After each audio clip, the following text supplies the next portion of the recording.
So students, let's start with a plot summary analysis of Aristophanes FROGS. So in the last session we studied the background of the literature and introduction to the Greek, the Asian Greek comedy and character sketches, background of Aristophanes and others.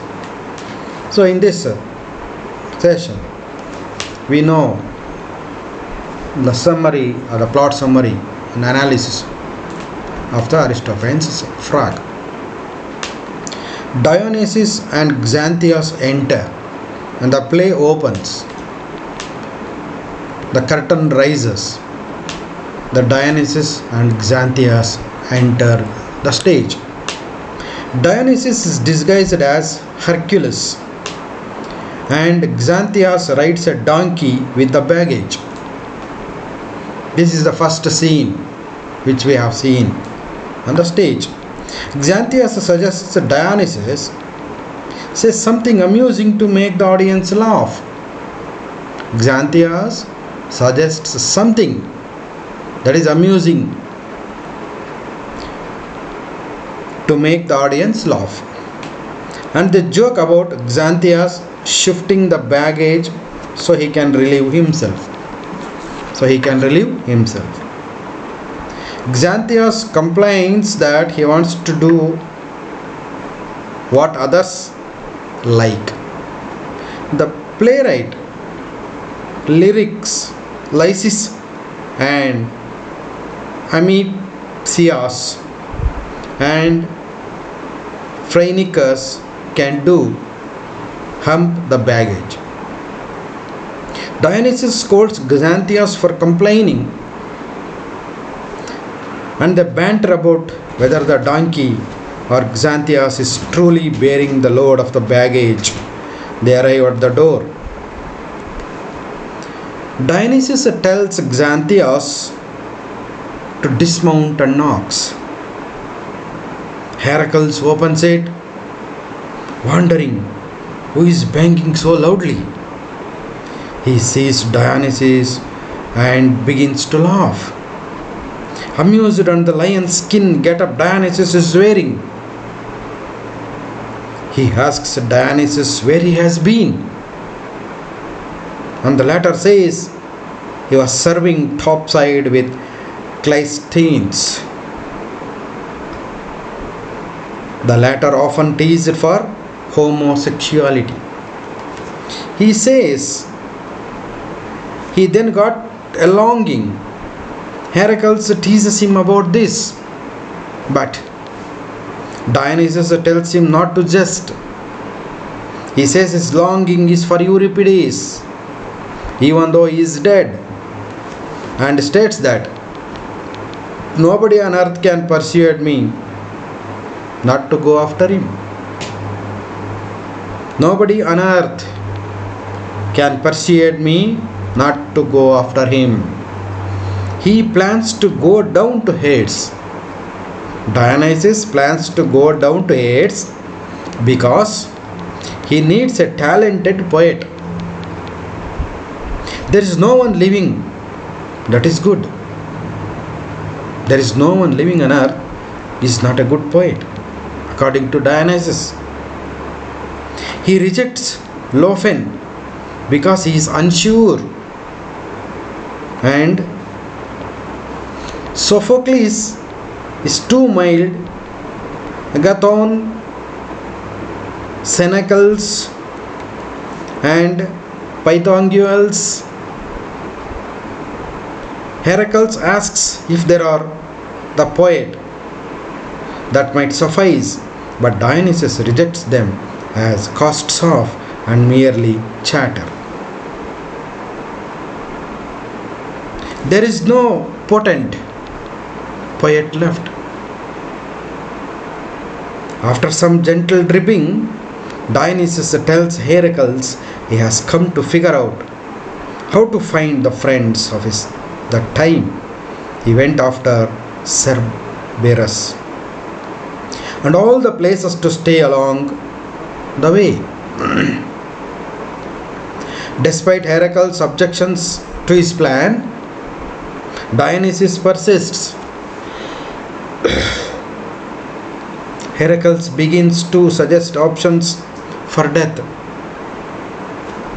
He begins to suggest options for death, offering up hanging on poison and jumping off a building.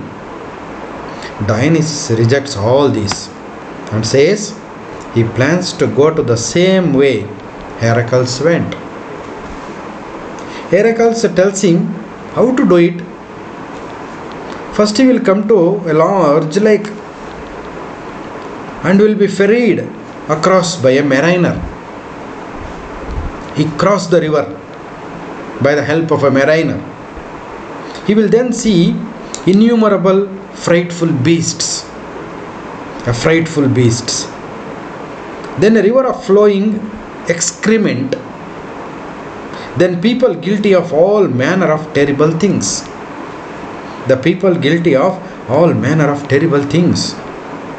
Then he will hear pipes and see sunshine. And men and women will be there. They are the initiates and will tell him everything he needs to know.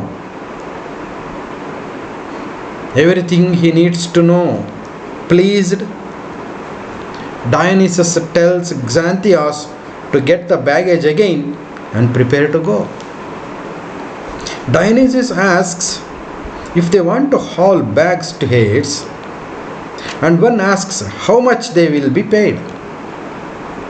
They cannot agree on the sum, and Dionysus curses him. Charon rows his boat over, and he had Dionysus greet each other. Charon asks where they are going, and Dionysus replies to the buzzards. Charon refuses to take Xanthias because he is a slave. So he takes an alternate route and plans to meet Dionysus at the withering stone. Charon tells Dionysus to help row and informs him that they will soon hear the songs of the frogs' swans. A chorus of frogs enters and leaps around the boat, singing nonsense words like croaks, croaks. This was a song they once sung for Dionysus.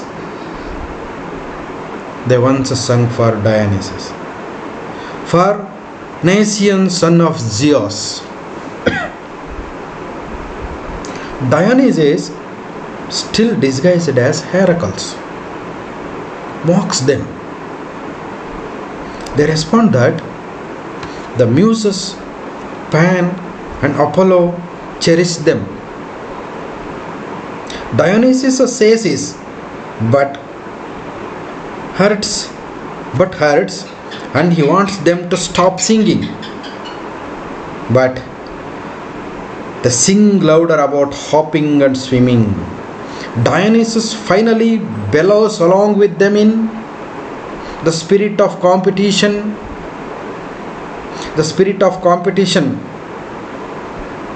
When the frogs depart,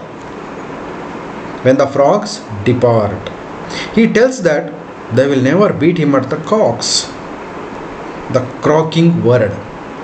Here cocks means the croaking word, and he will vanquish them. The boat arrives at its destination and Dionysus pays Charon. Charon departs. Xanthias meets with Dionysus again, and the latter asks about his trip around the lake. Xanthias suggests moving as to avoid the fearsome beasts, but Dionysus scoffs that. Heracles was just trying to frighten him. Heracles was just trying to frighten him. In fact, he would welcome an encounter with a beast like that have a story to boast about. Xanthias cries out that he sees one, and Dionysus, panicked, orders him to get between himself and the creature. Xanthias says it in a shape shifter, changing from a cow to a mule and to a woman and then to a witch. Dionysus says it must be Empusa. Empusa means a female boge, and Xanthias proceeds to describe her appearance. Xanthias here cries out, Lord Heracles, we were done for. Xanthias cries out, Lord Heracles, we were done for. And Dionysus chides him not to use his name. Dionysus chides him not to use his name. When Xanthias uses Dionysus instead, his master is even more annoyed. Xanthias says the woman is gone, and even swears this when Dionysus asks him to. Dionysus is shaken by this encounter, the wonders allowed, why he is beset by these woes, and which gods he should blame.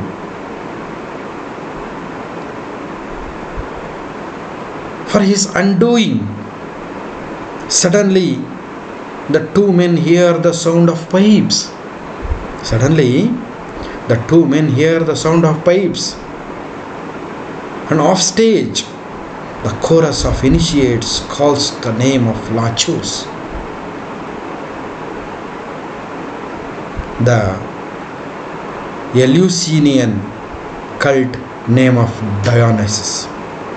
Dionysus and Xanthias decide to listen off to the side, doing nothing until they feel comfortable.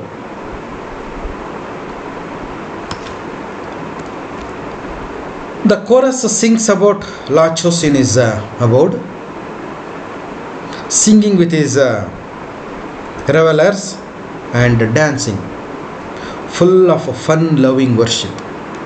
Full of fun-loving worship.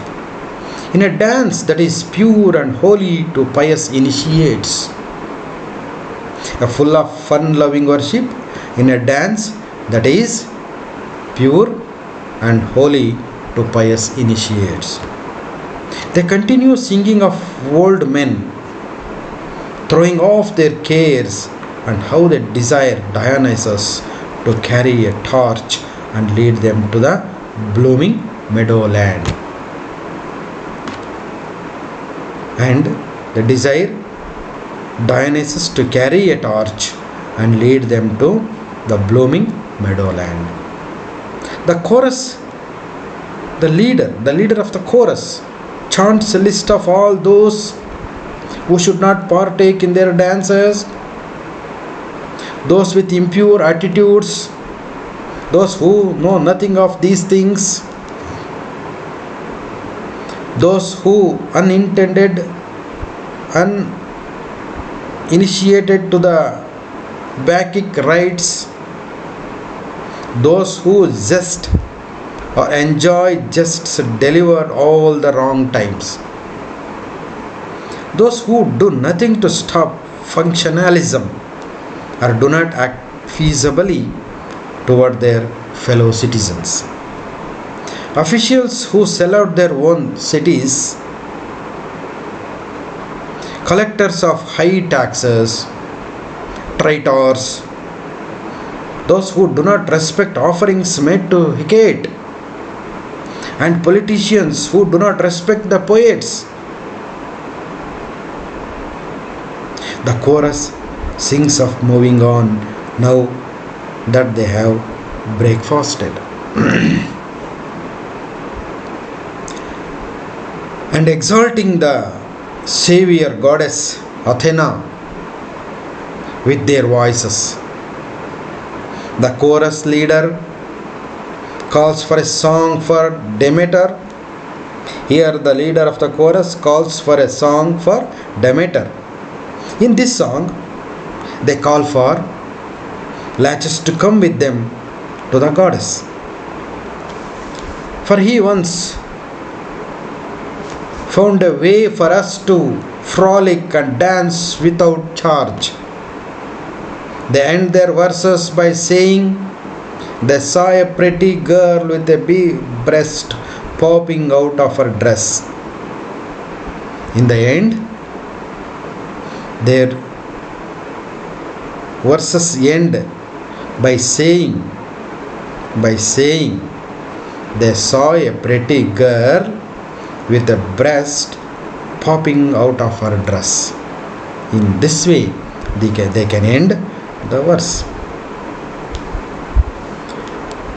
The Dionysus is excited by this and says he wants to play with her as he dances. The chorus suggests getting together to mock arched Emus. The chorus here suggested getting together to mock arched Emus. Cleisthenes' son and Callias, Dionysus finally approaches and asks if they know where Pluto dwells. Dionysus finally approaches and asks if they know where Pluto dwells. As they are strangers to this place, the chorus says he is at the door. They simply said he is at the door.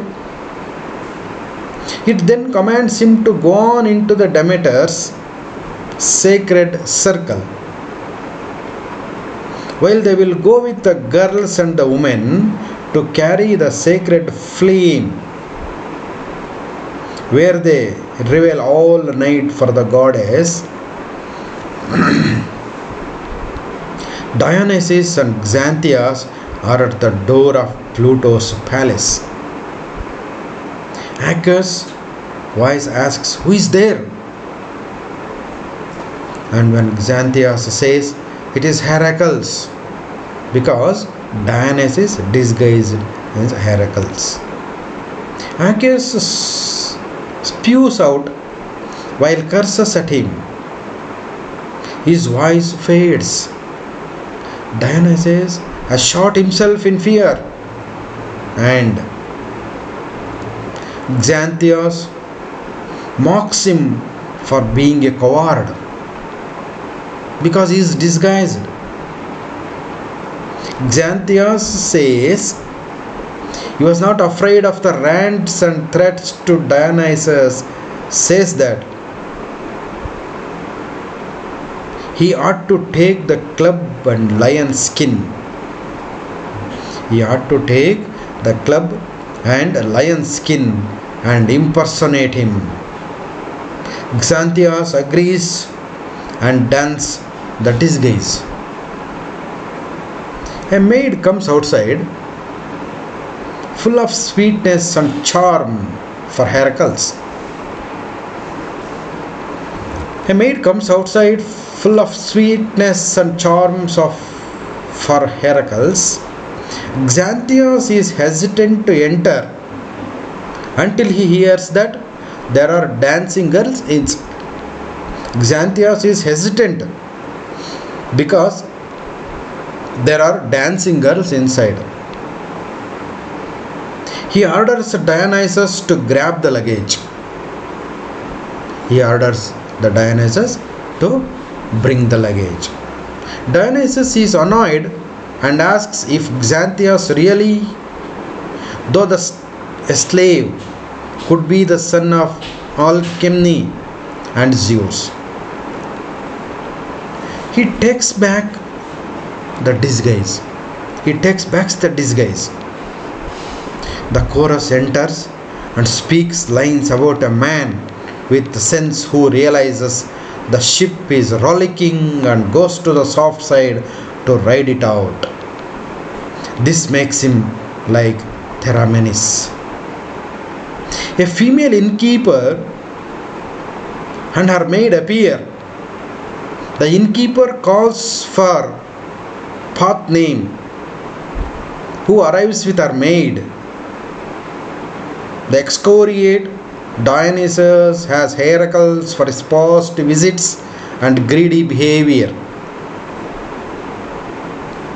Xanthias enjoys this and adds his own commentary. The innkeeper calls for her patron Cleon to come. The innkeeper calls her patron Cleon to come, and Pathname calls for her. Hyperbolas as well. Both women speak of the terrible things they want to do to Heracles. Both women speak of the terrible things they want to do to Heracles and exit. Dionysus begs Xanthias to be Heracles again, to be disguised as Heracles again, and promises that if he asks for the disguise back, he will. Die a sorry death and be eradicated. Die a sorry death and be eradicated, and my wife and kids. Xanthias accepts this and dons the disguise again. The chorus warns Xanthias to be careful. And to regain his formidable demeanor. Xanthias tells them he knows Dionysus might ask for the disguise back. Acus and two slaves burst out, and Acus orders Xanthias as Heracles to be bound. After a scuffle, he is subdued. Xanthias tells him to take his slave and torture him, and will do no wrong. Acus asks how to torture him, and Xanthias provides a few options. Acus plans to torture Dionysus in front of Xanthias. See how they take the revenge, and plan to torture Dionysus in front of Xanthias. But Dionysus proclaims that he is immortal because he is God. Here, Dionysus proclaims that he is immortal because he is God, the son of Zeus, and Xanthias is a slave. Then he reveals his real life and reality, which means he is a human. Acus tortures both, and they utter a few noises and groans, but attribute them to other causes, such as reciting a line of poetry or smelling onions. Finally, Acus says he cannot decide who is God.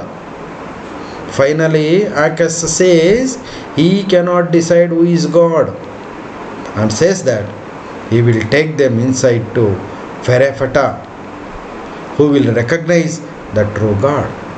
The Pherephata, who will recognize the true God. Dionysus says, yeah, it's a good plan, but wishes it were thought of before the torture. ಅಂದರೆ ಈ ಟಾರ್ಚರ್ಗೆ ಮುಂಚೆನೇ ಈ ರಿವೀಲಿಂಗ್ನ ಮಾಡ್ಬೋದಾಗಿತ್ತಲ್ವ. Let us do it before torturing us. Bring us in front of Ferefeta. He recognized the true God. Here the chorus asks the muse to inspire joy in their song. Inspire some joy in their song. The chorus leader says, it is good for the chorus to give advice to the city. Advice to the city. The advice includes, here the advice includes, what the advice includes is all the citizens should be equal. All the citizens should be equal, and any fears of being prosecuted for attacks they made under oligarchy of 411 be erased. No one in the city should be de-enfranchised. No one in the city should be de-enfranchised. That those who participated in the sea battle of Agenese be pardoned their misadventure. Those who participated in the sea battle of Agenese be pardoned their misadventure. That all people embrace those who fought abroad their ships and not be proud. The chorus marvels at how the city treats its citizen. The chorus marvels at how the city treats its citizens, that the way it treats new and old coinage. It treats the old and new coinage. Both of the coinages are unalloyed, but the city does not use the fine new coins, but instead use the old low quality ones. This is the same with the citizens. Because they acknowledge the heroic and upstanding ones but treat them poorly. The chorus cautions them to change your ways, and once again choose the good people. Change your ways and once again choose the good people. Pluto's slave and Xanthias talk together.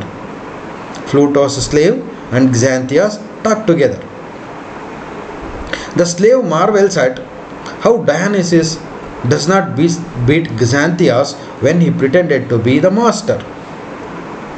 As a Dionysus is a protagonist and he disguised as a Heracles and he assumes as a god, did not beat Xanthias when he pretended to be the master as a slave. Xanthias as a slave to Dionysus. And then shares how he loves to talk about his own master behind his back. See the comic aspect of this play. He then shares how he loves to talk about his own master behind his back. Behind his back is the most important thing which we are observed. Behind his back. He also loves meddling, complaining, and eavesdropping. Impressed Xanthias asks to share kisses on the hand.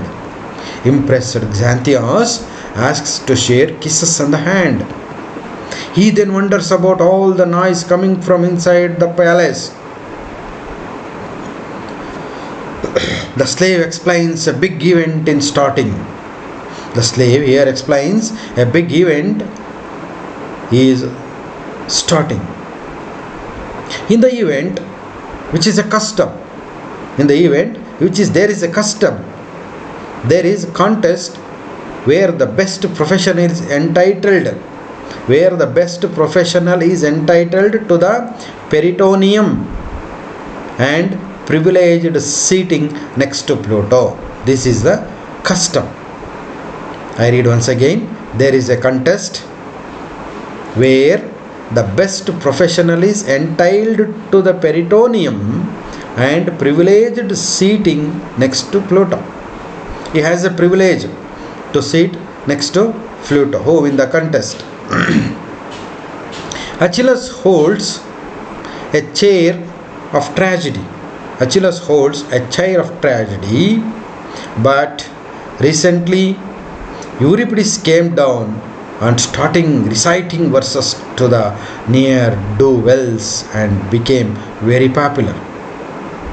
Euripides is a very popular poet, came down and starting reciting verses to the ne'er-do-wells and became very popular. The public wanted to trial to decide who is best. The public wanted a trial to decide who is best. And Pluto is agreed. Yes, we can agree that. We can decide who is best. Xanthias asks why Sophocles did not bid for the chair. Xanthias asks why Sophocles did not bid for the chair. And the slave replies, he was content to sit it out to carry favor with Achilles. Now the slave explains. Poetic art will be weighed up in a balance. See, the poetic art will be weighed up in a balance. Xanthias inquires who the judge will be. And as there is a shortage of competent people, the slave finally explains. Dionysus was chosen for his familiarity with poetry.